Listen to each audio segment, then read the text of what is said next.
Almost 20 minutes past 6 here on the program. So let's get into our next topic, which is taking a look at what media practitioners have expressed. They say that they are dismayed over the firing of the Citizen editor, Steven Motale. Publishers of the newspaper, Caxton, say the dismissal was due to Motale's failure to follow procedures. But some journalists in media circles are accusing the company of editorial interference. Well, joining us now is Piet Rampedi. He's the president of the Forum of Journalists for Transformation. Piet, welcome back to Morning Live. Good to have you here on the program.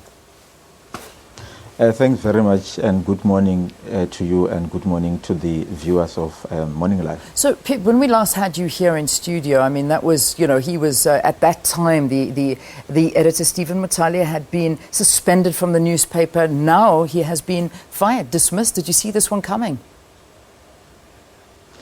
Yes, unfortunately, it's true that Mr. Motale has been fired. He was fired yesterday by Caxton, ostensibly for misconduct, but we know that as the Forum of Journalists for Transformation, we know that the real reason why they are firing him was because he had published a series on former Finance Minister Trevor Manuel, who allegedly awarded contracts irregularly during his tenure at the Finance Ministry involving SARS. And the contracts were for modernization, and then they were worth around 100 million rand at the time. And now they have since ballooned to around R1 billion. So a few weeks before he was suspended, he ran that story, and apparently didn't sit down well with the management and the owners of Caxton newspapers, and they then decided to suspend him, and later offered him a so-called golden handshake to leave, because they accused him of having a personal agenda against the former finance minister. When he refused that golden handshake, they then put him on suspension pending the outcome of a DC. When he waited for the DC, they asked him to give reasons why the DC shouldn't continue. He told them he was ready for the DC, and then they wrote him a letter saying that his services had been terminated with immediate effect. But most importantly, we view this as part of a wider systematic onslaught against black journalists and by the system, because you would recall that Mr. Motale is not the only person who has been subjected to this systematic attack, to this discrimination, exploitation, media inequality, racism, and an institutionalized culture of racism in this country. We know that many other people before him have suffered the same fate, and it was just a matter of time before he was subjected to this, because the media industry in this country is intolerant. We know that there is a lot of editorial interference, and in actual fact, most of them like focusing their attention on people like the SABC, you guys there, simply because they want to divert attention from their own corrupt journalism and editorial interference. Yeah.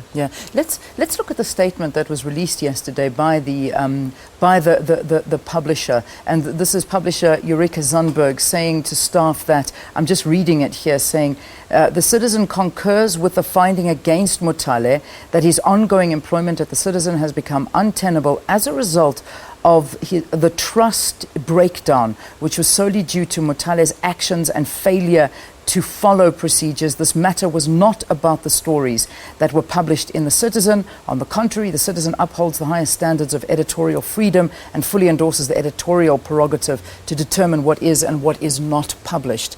So they're disputing the version of that you're giving about the story running on Trevor Manuel's irregular awarding of SARS tenders, but they're saying he's just not following procedures. Have you heard more? What procedures would they be referring to if it is not in fact the story that you referred to? What do you read into that? Look, only Eureka Zunberg can clarify what procedures he's talking about, because she seems to be the only person who knows what procedure Steven Motale failed to follow. What we know is that even when they suspended him, they tried to keep this thing as a secret. We heard about it, we went public about the suspension, and then they were forced to release a statement confirming that. So you can see that they have not been transparent about this whole thing. And then from where they are sitting, they believe that black journalists and editors like Steven Motale don't deserve fairness, they don't deserve procedural fairness, and then they don't deserve to be put through internal processes, due processes. Because you would know that in this country, there are labor laws, there's the Labor Relations Act. You cannot wake up in the morning and say somebody must leave with immediate effect before or without even subjecting them to a DC. So you can see that even when they suspended him, his fate was sealed. It was just a matter of time before they then pounced on him, because from where they are sitting, they don't believe that he deserved any due process. He's black anyway. He doesn't think like them. He doesn't deserve to be treated fairly. But you also know that Caxton are not amongst the most defenders or champions of media freedom.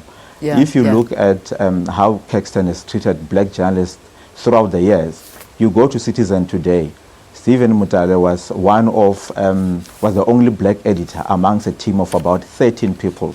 You look at their newsroom, it's still lily white.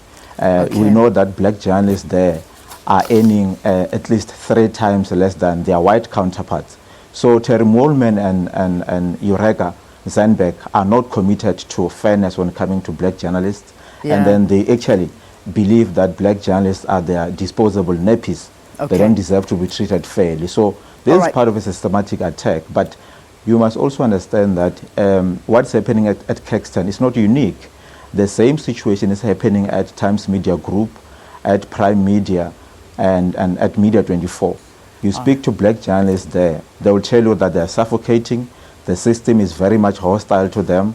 Unless you are willing to be compliant and toe the line and defend the socio-economic and political interests of the media bosses and their cronies. All right, Piet, I mean, I think the right thing is that we would have to get them into studio to defend themselves and some of the allegations that have been made against them, particularly with the Citizen, and we need to find out from them what's going on. But, Piet, we have to leave it there, unfortunately. We do know that, speaking previously to the Citizen, that Mr. Motale did say that he would legally dispute this dismissal. So I'm sure that there are going to be procedures after this, and you no doubt supporting him all the way. We'll have to leave it there, though, Piet. Thank you for talking to us here on the program. Piet Rampedi, he's the president of the Forum of Journalists for Transformation, talking to us about the dismissal of Steven Motale. He was the former editor of The Citizen. Let's take a